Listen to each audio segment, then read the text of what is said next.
மாமா பசங்களா ஸ்கூலுக்கு அனுப்பிச்சாச்சா? எல்லாம் ஸ்கூலுக்கு போயிட்டாங்க. இன்றைக்கி நம்ம என்ன பார்க்க போகிறோம் அப்படின்னா, ஒரு வறுத்தரிச்ச மட்டன் குழம்பு, கொஞ்சம் காய்கறியெல்லாம் சேர்த்து வைக்க போகிறோம். அவ்வளவு மனமாக இருக்கும். இப்படி கூட மட்டன் குழம்பு வைக்கலாமா அப்படின்னு உங்களுக்கு ஆச்சரியமாக இருக்கும். அந்த அளவுக்கு ருசியான ஒரு மட்டன் குழம்பு எப்படி ஈஸியாக டேஸ்டியாக நம்ம வீட்டு கிச்சனில் செய்யலாங்கிறத நான் தான் உங்கள் தினேஷ் நாகூர்லேருந்து செஞ்சு கேட்ட போகிறோம். வாங்க வீடியோக்குள்ளே போகலாம். இருக்கிறதே 1/4 கிலோ கறி தான், எல்லாருக்கும் வரணும்ல.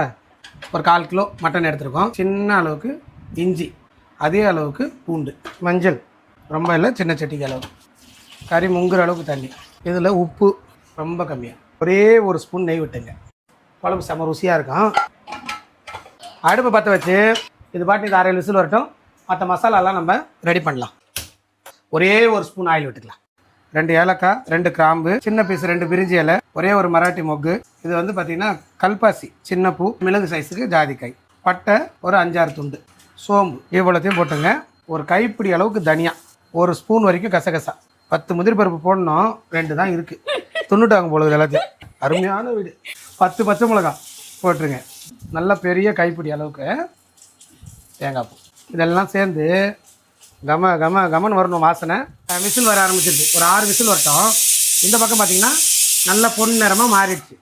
இப்போ அடுப்பு அணைச்சிடலாம். நல்லா பேஸ்ட்டாக அரைக்கணும். இப்போ இது கூட கொத்தமல்லி ஒரு கைப்பிடி, புதினா ஒரு கைப்பிடி, ஒரே ஒரு சிட்டிகை மஞ்சத்தூள், இதை நல்லா நைஸாக தண்ணி ஊற்றி அரைச்சிக்கலாம். அடுப்பு பற்ற வச்சுக்கலாம். ஒரு குளிக்கரண்டி எண்ணெய் விட்டுங்க. ஒரே ஒரு ஸ்பூன் இஞ்சி, ஒரு ஸ்பூன் பூண்டு, அதே அளவுக்கு நல்லா கமன்னு வரணும் வாசம். இஞ்சி பூண்டு வதக்கி எண்ணெய் பிரியுது பாருங்கள். அந்த நேரத்தில் ஒரு 4 சிட்டிகை காஷ்மீர் மிளகாத்தூளோ இல்லை சக்தி தனி மிளகாத்தூளோ போட்டு விட்ருங்க. எண்ணெய் கடைசியில் கொதித்து பிரியும் போது செவன் மிதக்கும் மேலே. ஒரு கை பெரிய வெங்காயம், ஒரு கை சின்ன வெங்காயம் கோல்டன் ப்ரௌனில் வதக்குங்க. கருவேப்பிலை லைட்டாக போடுறேன். நல்ல பெரிய சைஸ் தக்காளி 3 எடுத்துருக்கேன், அதே சேர்த்துருங்க. 4 விரல் இது உள்ளே வாங்கின மாதிரி ஒரு விரல் மேலே வச்சு போடுங்க. கல் உப்பாக சேருங்க, அளவு கரெக்டாக. ஒரு 2 ஸ்பூனு குழம்புத்தூள். இதில் முருங்கைக்காய், நான் முருங்கைக்காவும் உருளைக்கிழங்கும் சேர்க்குறேன். மட்டன் எப்படி வெந்திருக்குன்னு பார்த்துருவோம். கறி நல்லா வெந்துருச்சு. இந்த தண்ணியை தூக்கி இதில் ஊற்றிங்க. நல்லா அப்படி கலக்கிட்டு இப்போ இந்த அரைச்ச மசாலாவை சேர்த்துக்கிறோம். பார்த்தீங்களா கலர் காம்பினேஷன் எப்படி வந்துருச்சுன்னு. 2 விசில் விடுவோம். 2 விசில் வந்துருச்சு. 10 நிமிஷம் ரெஸ்ட் விட்டுருக்கோம். சுத்தமாக ப்ரெஷர் வர வரைக்கும் வெயிட் பண்ணணும்.